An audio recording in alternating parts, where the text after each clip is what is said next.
Bemalol o'tiryapman mana. Bunday qilib mana bemalol o'tiryapman. Og'riq bor edi, grizam bor edi.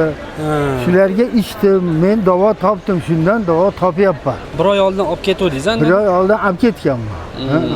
Shuni ichdim, shuni foydasi bo'ldi. Mana hozir bunday o'tira olmas edim, bo'g'inlarimda o'tiriq paydo bo'lyapti. Bemalol o'tiryapman mana.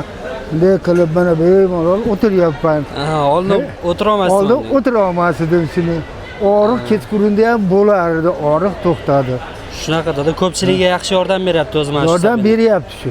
Yordam bergani uchun kelib olib ichyapti. Girijaga ham yordam berdi dedingiz-a? Girijaga yordam berdi. Yordam berdi girijaga. Meni ayolim ham, kampirim ham o'tira olmasdi, bunday qilib bukila olmasdi. Hozir bemalol bukilyapti shuni orqasidan. Hayron qolyapti. Ega mana shuni biza shu suyak bo'g'im kasalliklari, oyoq qo'llari qaqshab og'riyotganlarga deya qayta tavsiya qilyapmiz.